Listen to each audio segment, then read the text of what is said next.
You're about to listen to the Dr. Dahlia Show. Sassy, stimulating medical talk radio.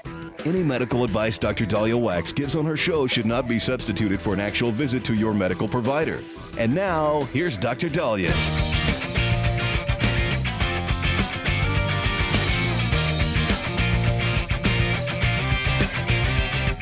We're back on the Dr. Dahlia Show. Thank you all for tuning in. 1-877 Dali, 1-877 DOCDALI. So I saw on social media last week that somebody thought there was a Chinese spy that was taking pictures of buildings. And I'm thinking to myself, was it a tourist or was it a spy?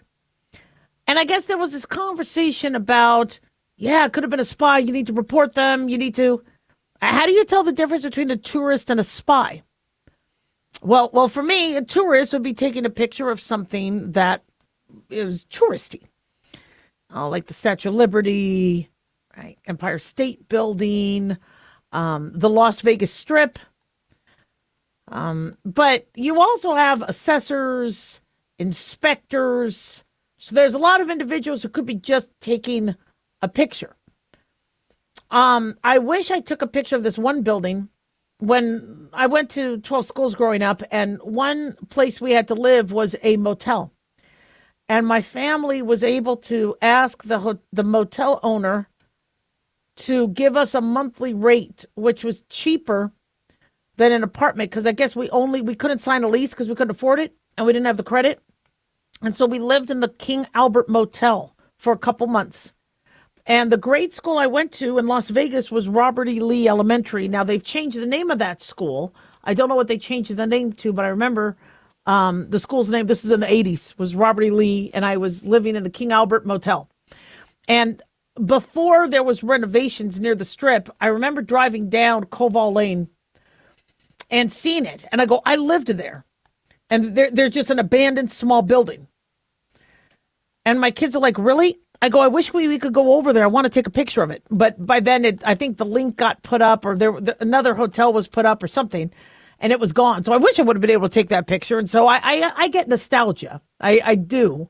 But, if your spidey sense thinks that there's something not right, somebody's scoping out the place, you might want to anonymously, or give a tip and say, look, I'm not sure if something's going to go down at this property or something, but this just seemed a little different to me. And I don't like to tell people to blow things off. When I've had patients say, I think I have cancer, then I believe you. I mean, if that's what your spidey sense is telling you, and I get there's some people who are hypochondriacs or et cetera, nobody's considered a hypochondriac if nobody's done any testing or examined you yet. So, if you have a spidey sense about something, I don't mind that. Have somebody follow up on it. I think that's okay. This, though, I would have never guessed. Apparently, BBC News is reporting that a Chinese national has been charged for trying to smuggle 2,000 ants from Kenya. Now, I don't know why they were bringing this wildlife species, but apparently they say this is a Chinese man and his Kenyan associate has been charged with illegally dealing in wildlife species after they were caught trying to smuggle more than 2,000 live queen gardens out of Kenya. They got arrested at the international airport in the capital, Nairobi, after authorities discovered the large consignment of ants in his luggage. Each of them was stashed in a test tube or wrapped in tissue. Now, I don't think it would have been like snakes on a plane sort of consequences, but why are they bringing these ants? So I guess this was in a court in Nairobi, and apparently he got the ants from a Charles Mwangi for 10,000 Kenyan shillings, which is about $77 for every 100 of them. And I guess there's this growing demand for people to have these garden ants and all that. I don't think it was supposed to be for a bioweapon, but many people are wondering what's going on with this. And I think they were charged with a felony. Now, this didn't happen in America, but I bring this up because when we heard that there were, students at some of our universities selling data and secrets to their homeland in China, and I like to think that the average person around me is legitimate, is honest, is a good person. And I understand that, with my family's military background and police background, you kind of have to do the opposite. You always have to kind of expect that, there's a threat. You always have to expect that somebody can rob you or put a gun to your head or try to attack you. And so be prepared. Be prepared. Doesn't mean you have to not trust everybody. But interestingly, we see this even in medicine, where I'm hearing doctors, tell each other and tell students every patient is a threat. Now, you see, I was trained as every patient. I mean, they're a blessing. They're there for your help. But if a doctor's gotten sued, or if he's gotten nasty reviews online, and we're going to talk a little bit about that, that starts to change the whole dynamic of the relationships between things. So, going back to this ant story, I mean, if there's people, I guess, smuggling ants, luckily airports are pretty good at spotting it. But what about other bioweapons? Or what about, the fact that people try to smuggle things, and those are the ones that got caught, how many people aren't getting caught? And so when I saw this, to circle back around to people saying, gosh, I don't know what this person was taking pictures of, I just didn't like it. I don't want, innocent people getting arrested and questioned and all that. But if you're feeling like something's not right, this is the time when something not being right may be happening. Whether it's these Iranian sleeper cells, terrorist groups, that have been activated, whether it's, China saying, look, we don't have much time. They are deporting a lot of us that were able to sneak in during the Biden years. So get whatever you can and get out. But, and I don't know much about espionage and all that, but what I do see is patient and people's apprehension and concern. And it is going to take somebody like you or I that might know nothing about espionage or whatever going, I just found that odd. I don't know why he had test tubes. I don't know why he walked out of the lab with his coat when he's not really supposed to be wearing a coat. Something's not right. 1-877 Doc Dolly.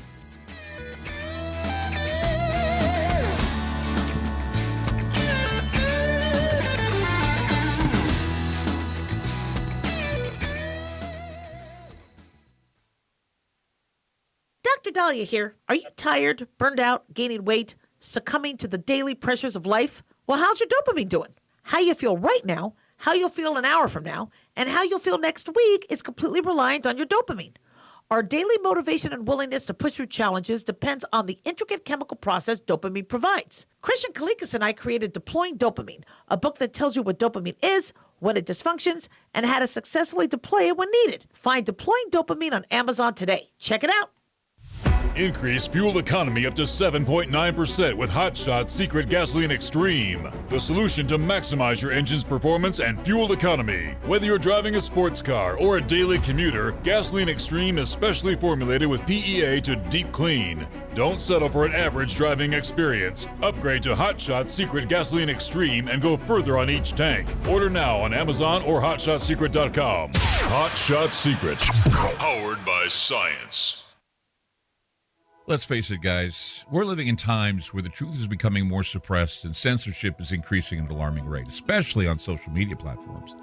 It's Clyde, and I want to tell you about a safe and secure digital playground we put together just for you. It's Aftermath.media. You get access to thousands of Ground Zero archives and podcasts, along with our private social media groups with your basic membership starting at only $7 a month. Each subscription includes tech support, access to the RSS feeds, along with our own chat room and Telegram channel. In addition, the premium membership includes research study groups, webinars, a document and movie library, a live video stream of Ground Zero, a monthly Zoom chat with me, and other bonus content. Be sure to check out our yearly specials as well. Sign up today while you're thinking about it. Sign up at Aftermath.media. Again, that's Aftermath.media.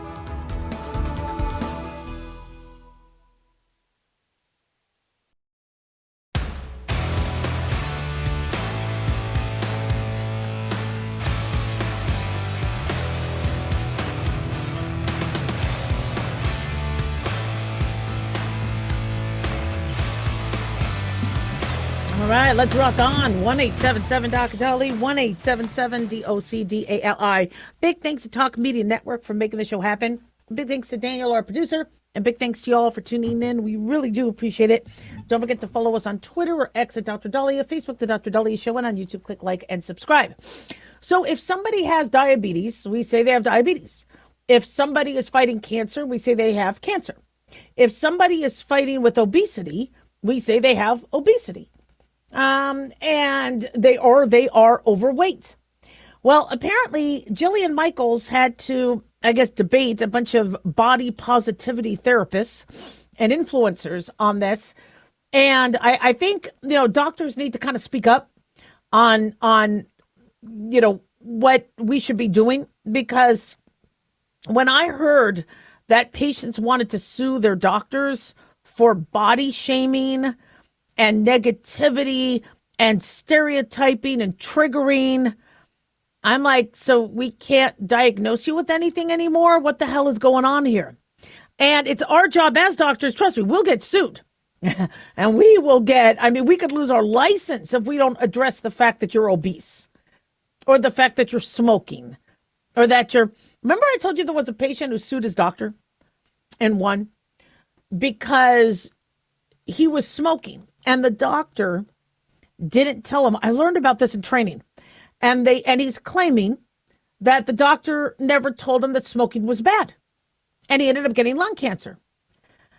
And the defense of the doctor said, don't you watch, it's all over the TV. Don't you watch TV? And he says, no, I don't own a TV.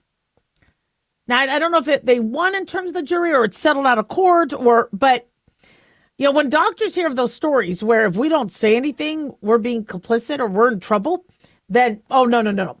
Then doctor's going to say something. Your cholesterol is high. Your blood sugar is high. Your weight is high. And if the doctor doesn't, get a new doctor. The problem is there's been such a push. Apologize, my allergies. There's been such a push for don't trigger, don't make anybody mad. We love who we are. It's all curves, that we're letting people go. They're not getting examined. They're not getting checked out. They're not being, thank God for the new cholesterol guidelines. Again, reinforcing, we should be testing our kids. We should be looking at that. Should you tell your kid if they're getting fat? Now, the relatives in my family, I remember, them going, I remember my grandmother saying, your butt is big. And I was a slim child, but I had curves. That was before the boobies, so she didn't know what was coming. And I didn't want to have a big butt. And it's interesting because with my boys, one of them has a butt like mine where it's more bubbly, and then the other one is flat like Corey's. And the one with the flat butt, the pants is always falling off of it. But the other one, his pants stay on good because he's got the bubble butt. He's got my butt. And I think the flatter butt is a healthier butt to have. But, we got big butts in the family, right? And my husband likes big butts, and that's why he married me. So big booties, but does it mean, we need to not address it? We don't need to talk about it? Hip to waist to hip ratios, those there's tons of evidence showing that if you don't have a smaller hip to butt ratio, you have a more larger hip to butt ratio, that could be bad for your health. And so, the body positivity, obesity controversy or debate is wrong in and of itself because it's apples and oranges. Body positivity is about not stereotyping, not blaming you, not making you feel bad. And I agree, if somebody has diabetes, if somebody has high cholesterol, if somebody has cancer, if somebody is obese, you don't make them feel bad. But if obesity is a medical issue, you gotta call it. I'm just kind of confused by that, especially since some of these people that were being interviewed are in the medical profession. Now, how did I bring it up to my patients? Did I say you're getting fat? Of course not. But what I would do with some of them is say, well, let's look at your numbers. Okay, here's your cholesterol numbers. Okay. Here's the trends of your cholesterol. Here's the trends of your blood sugar. Now, here's the trends of your weight. Weight is going up. I know you're curvy, and I know you don't like the BMI, but I'm wondering if the sugar and the cholesterol, if we're starting to lose a little bit more of that tight control you had earlier. So let's see what we could do to change that. Why? Well, because the higher the weight, the higher risk of heart disease, cancer, stroke, arthritis, neck pain, back pain, depression, anxiety, hemorrhoids, all sorts of things. We got to get you active. We got to get you, and let's talk about it. How can I help you? Are these numbers going up because of me? Is there something I should be looking at? Have we checked your thyroid? Have we looked at your diet? Have we, is it a medicine I'm giving you that's causing you to gain weight? Let's reevaluate that. And I never had one patient that was upset that I brought that up with them. They thanked me. They're like, I'm glad somebody did. But if everybody is so afraid of getting sued or getting reviewed, negatively, or getting, well, they called me fat. I have never seen a doctor call somebody fat. Are there jerk doctors out there? Absolutely. But usually when we bring up obesity, we're not calling you fat.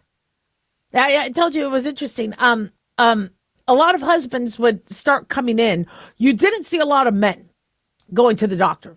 Men like my father, nobody really wanted to go to the doctor. Men didn't like going to the doctor. However, Viagra changed all that. I'm very grateful to Pfizer because women were coming in going, my husband wants Viagra. And I was like, I can't write it for your husband. He needs to come in and be seen. Well, he won't.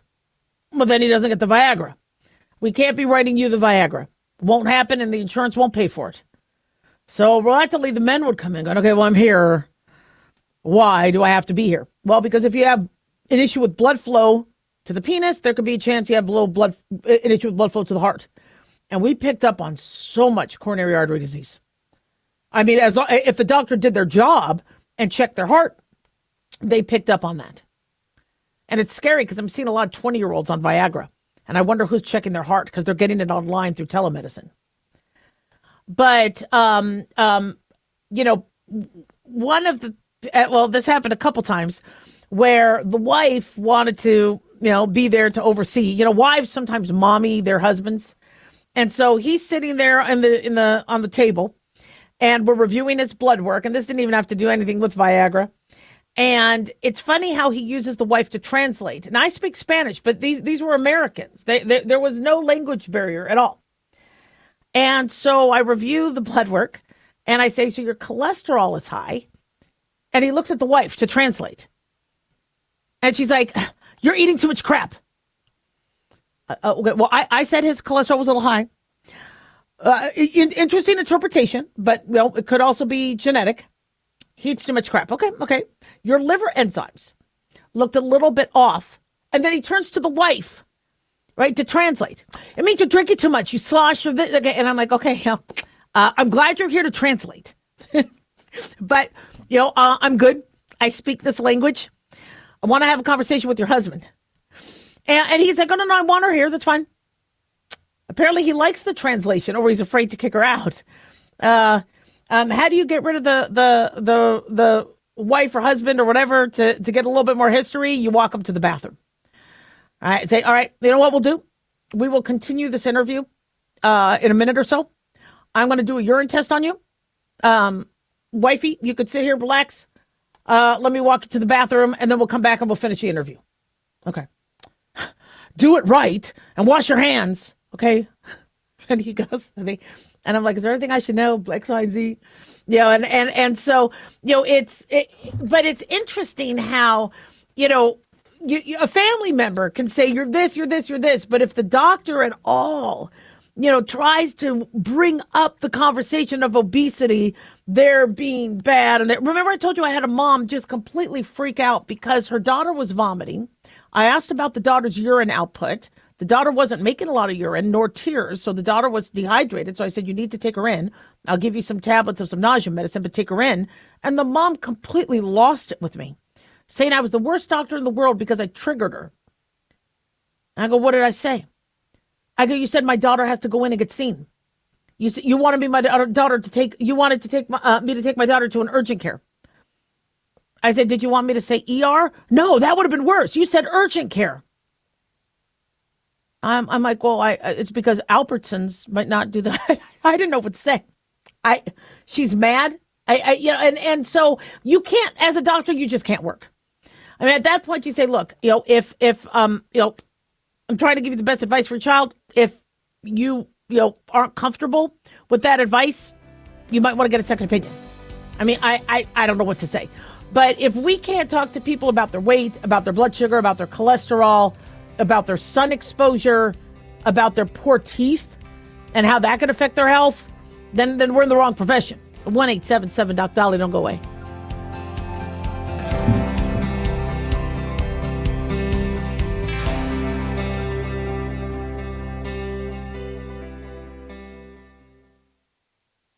At Hot Shot Secret, we share the science behind common diesel problems and their solutions. For example, Diesel fuel cetane levels. in many states, the cetane rating in diesel fuel is 42 to 45. Most diesel engines operate more efficiently with a cetane rating of 48 to 50. One treatment of Hot Shot Secret Diesel Extreme will raise your cetane 7 points, increase fuel economy, and improve cold starts. Due to a cleaner burn, there are less hydrocarbons and particulate matter in your exhaust. This reduces the blockage of your diesel particulate filter. Using Diesel Extreme generates 83% less DPF regenerations. The 6-in-1 Diesel Extreme formula also includes the most concentrated detergent on the market, lubricity enhancer, water demulsifier, rust and corrosion inhibitors, and a fuel stabilizer. Hot Shot Secret Diesel Extreme is available nationwide at truck stops, fine farm and auto stores, and online at hotshotsecret.com. Hot Shot Secret, powered by science.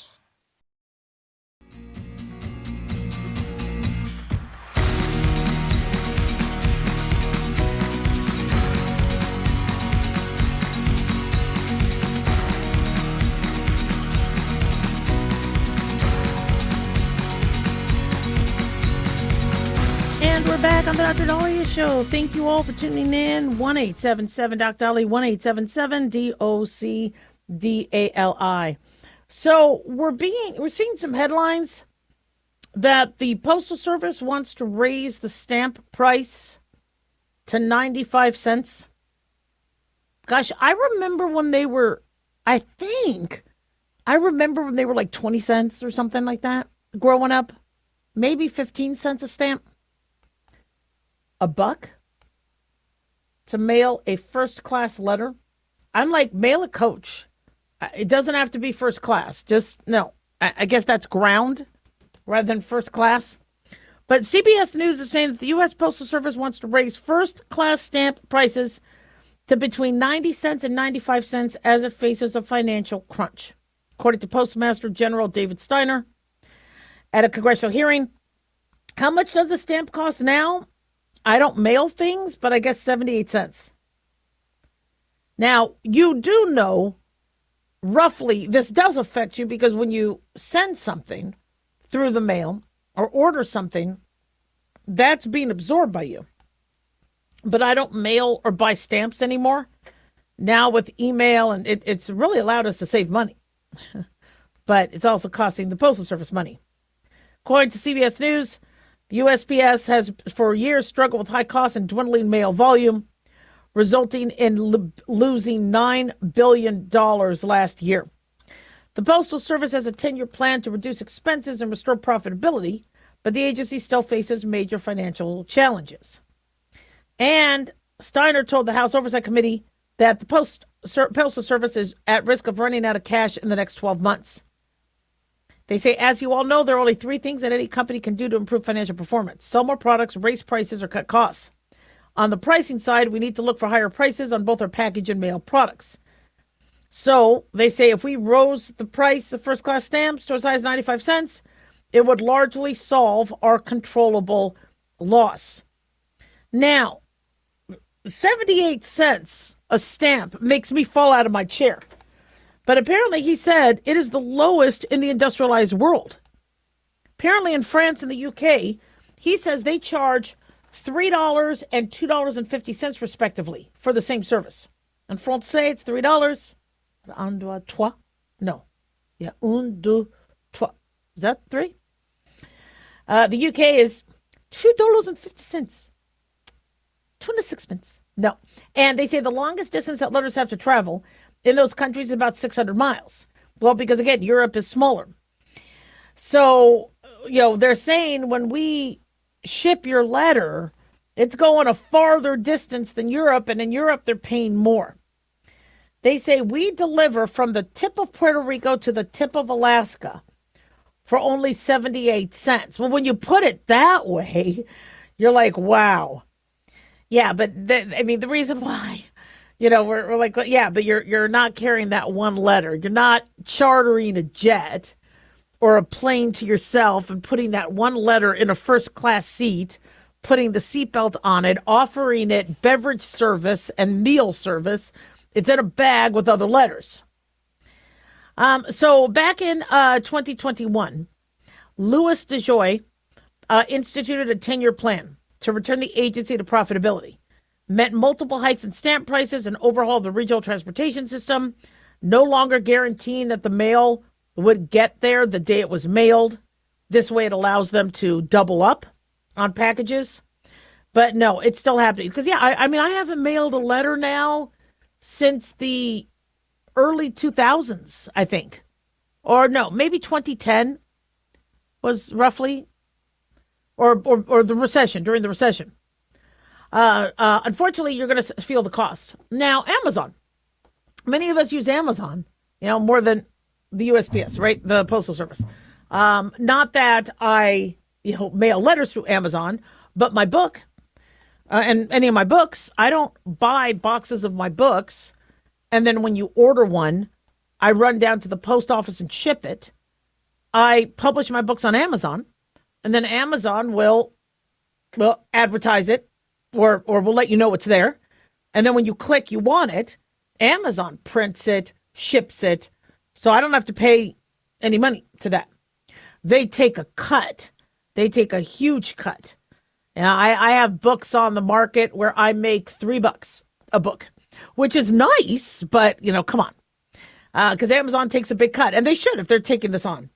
But, for those of you thinking, well, I don't pay for stamps, this isn't relative to me, it is relevant to you.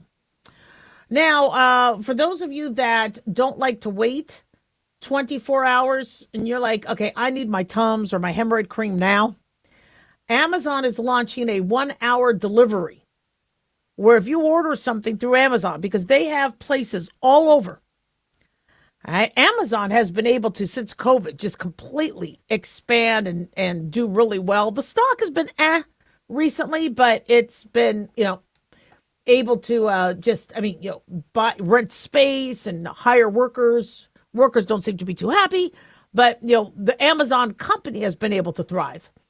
But if you want your order delivered in an hour, going, oh my gosh, I forgot that it's, my girlfriend's birthday or something, and you're like, oh man, you could pay, if you're a Prime member, an extra $10 to get 1-hour delivery. Non-Prime members, $19.99. Now, I would just go to Walmart and save the $10 and go and buy at Walmart what I need. But there's a lot of you saying, no, I would rather pay that. And I know people are going, these prices are outrageous. They are. It's expensive. But people are willing to pay. They say 1-hour delivery is now available in LA, Chicago, Washington, as well as Des Moines, Iowa, Boise, and Idaho.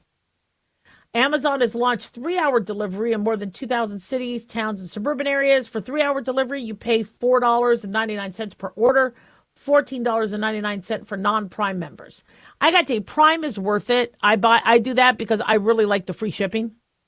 However, this is what I recommend you guys do, because this is what I've done. I have 2 separate Amazon accounts, one non-Prime, one Prime. And I notice sometimes on the Prime account, the same exact product is more expensive. Now, it used to be grossly different. And then I think somebody might have complained. So I'm starting to see the prices a little bit more similar. But for poops and giggles, set up a non-Prime account in a different name. That's, like one of your spouses or family members. And just look at the prices. But for the most part, I'm finding that the Prime is worth it. Plus, I do like to watch Prime, especially for football on Thursday night. And so, my issue with everything in general is the more people are willing to pay for things like this and spend that money, the more the prices won't go down. So I have a friend of mine who's undergoing heart surgery in Cleveland. and I want to go out and check on them and talk to the doctors this weekend. So Southwest Airlines usually is supposed to be the cheapest. I go to Southwest Airlines to look at the prices. Each way is about $400, $500. It would cost me $1,000 to go to Cleveland. And now I don't mind Cleveland because my mom's side of the family is from Cleveland. I'd love to go back. I don't have $1,000 for a coach ticket. That's ridiculous to Cleveland. I mean, even going to Hawaii. You want to go to Hawaii, it costs about $1,000. But at least that's a Hawaii vacation. That's Hawaii. But still, that's expensive. And then, you're like, well, if I'm going to spend that much, what's the first class? I mean, if I have to spend $1,000, what's a few $100s more for first class? Well, first class is now jumping to well, they don't have that on Southwest. But you look at these exorbitant prices, and people are paying it. You see, if everybody said, no, I'm not going to pay $1,000 to go to Cleveland. I'm not going to pay $800 to go to Omaha. No, we're not paying it. The prices will go down. Now, by the way, I've told you guys this. One trick, one of the reasons why I really like shopping Southwest is because if you get the non-refundable or the refundable, you keep going back to the website to look at your same flight, and sometimes you'll see that it went down in price. So you click on it to rebook your seats, and you get money back. So always check your flight to see if it got cheaper. 1-877-DOC-DOLLY. Don't go away.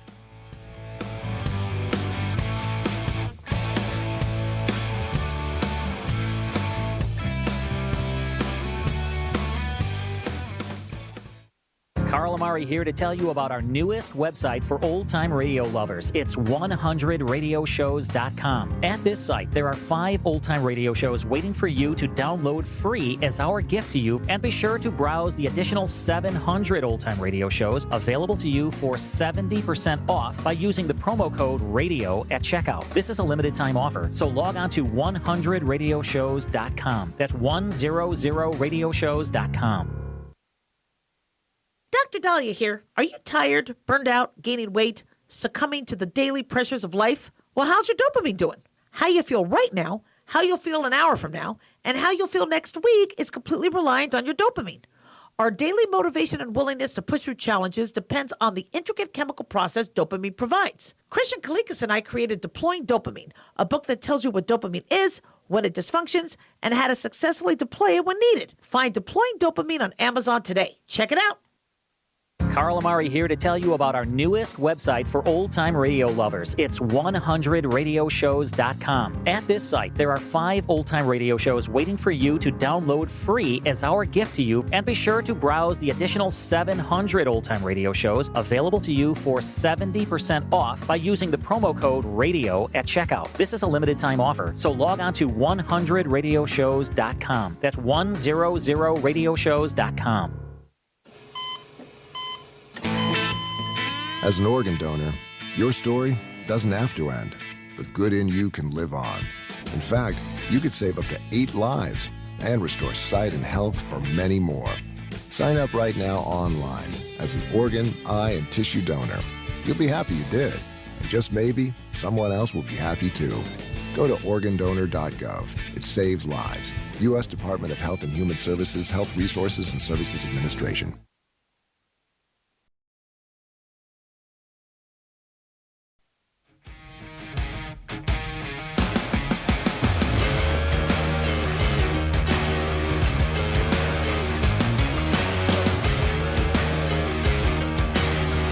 We are back on the Dr. Dahlia Show. Thank you all for tuning in. 1-877-DOC-DOLLY, 1-877-DOC-DALI. So a big concern and a big fear people have is that when they are sick, they're going to go to the hospital, they're going to sit there, and they're going to sit there for hours, and then they will die in an ER waiting room. And I know this because people will call into the telemedicine company I work for, and the family member is saying, no, I'm not going anywhere. If I'm going to die, I want to die in my own house. And you hear the daughter or the son or the spouse go, come on, we're trying to take it to the hospital so you don't die. So no, I'm going to die there and I don't want to, and I want to be at home. And it's a valid request. It's just, I'm not going to honor that because if there's something we can do to keep, to save your life, I'd rather we do that first. Well, there was a patient in Canada. she survived. They survived. But she went to the ER in Canada for severe abdominal pain. And she posted on social media how she had appendicitis and was there for 12 hours. She had visited her primary care physician, who sent her to the ER. After waiting 2 hours, she was sent to the waiting room. And then she was shocked to see that the average wait time was any time between 5 to 15 hours before she could see a doctor or even a nurse. She waited another 10 to 12 hours before she was seen. But apparently the resident, and this is in Canada, said all the 150 seats were full. Like, I don't know if you guys have ever seen The Pit. That's not that unrealistic in terms of the waiting room being full. And she said, this is what we deal with here when we go to the hospital on a regular basis. You have to look at spending a full day there. Not to mention, she was in pain. So she's reporting she spent a total of 15 hours with appendicitis, which could have ruptured, before she was finally able to see a doctor. There was one woman coming into this Canadian ER who had a head wound, bleeding profusely. She wasn't seen for 2 hours. Now, Miss Gushu is her name, attributes the long wait times to a scarcity of doctors. They say we have tons of patients, but no nurses or doctors. Well, actually, I think they have a lot of nurses, they say. And she said that, the care is supposed to be funded through taxes, but it's subpar. And the universal healthcare system, which many American progressives have been touting, well, we could do it like Canada, we could do it like the UK. No, we don't want that. And residents of a province or territory could apply for public health assistance and others. But I've heard this from Canadians because many Canadians will come down to the States. Many saw me. And they say, I'd rather pay for my health care at this point and get treated fairly. They say, though, the healthcare system is overworked right now. And these doctors are probably exhausted. They're working around the clock. And even if you do finally get to a doctor, they could be cranky. So she got her appendix removed. She's happy. But this is a problem. This is a huge problem. And, so what do you do? Well, in Canada, let's try not to get the healthcare system to Canada. But according to many patients who were surveyed, 9 out of 10 of the emergency room visits were completed within 48.5 hours. The idea of you going to the ER and getting out 4 or 5 hours later, no. And people complain, oh my God, I had to wait 4 or 5 hours.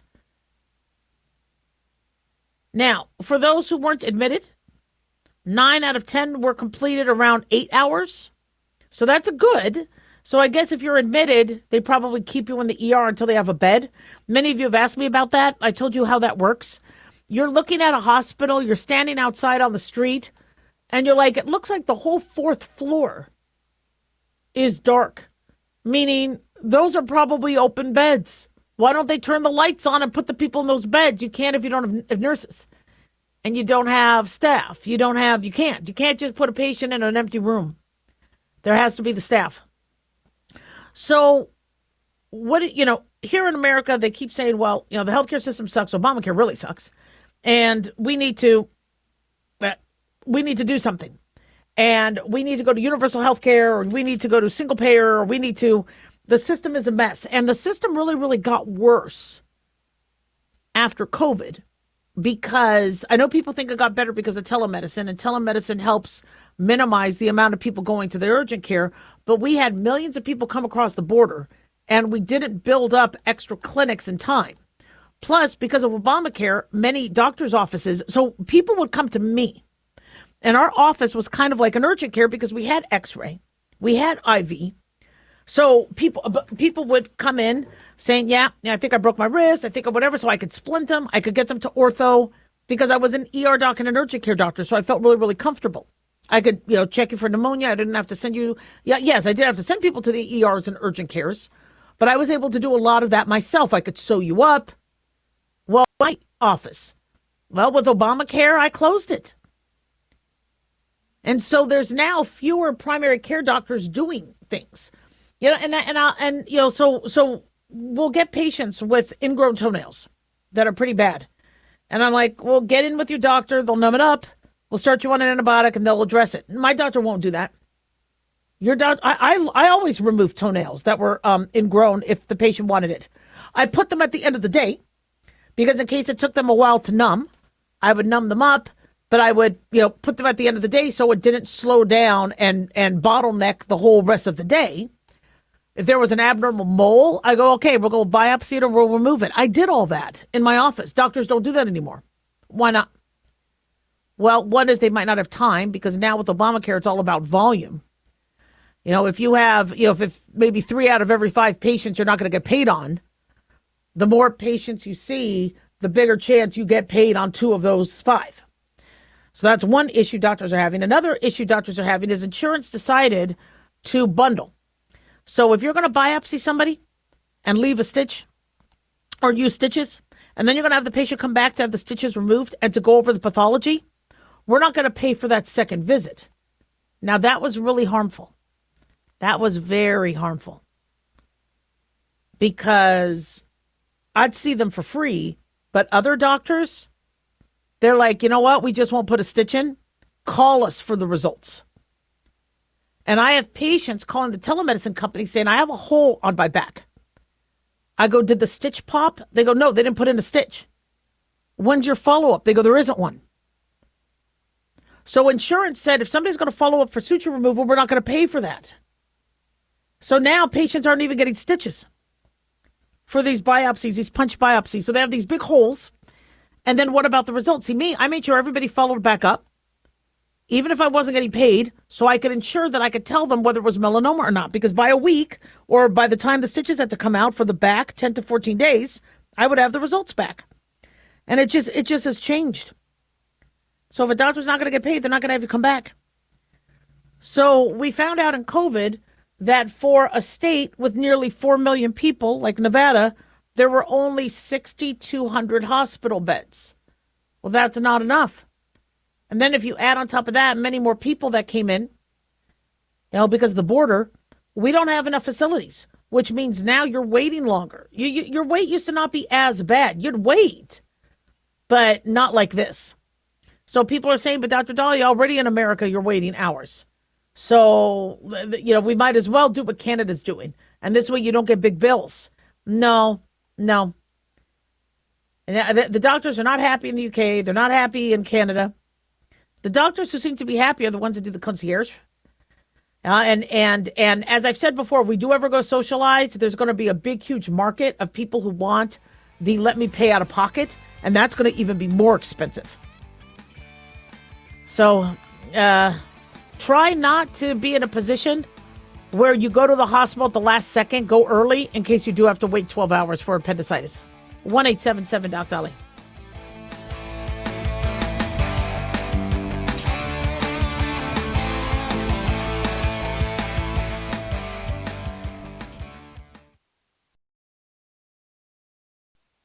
Can you believe, with all the recent violent protests, looting, and destruction, some areas are considering either defunding or abolishing the police? At a time when America's neighborhoods need the protection of police the most, some elected officials would rather create more chaos by playing politics. If you're sick of elected officials caving in to demands of the radical left, you're not alone. It's time we stand up and declare our support for local police. The majority of police officers are important partners in protecting our God-given rights. If you prefer freedom over chaos, then learn how you can help protect the local police that serve your community. Call today and request your free Support Your Local Police info packet. Dial 800-JBS-USA-1. That's 800-JBS-USA-1. Request your free Support Your Local Police info packet by calling 800-JBS-USA-1 today.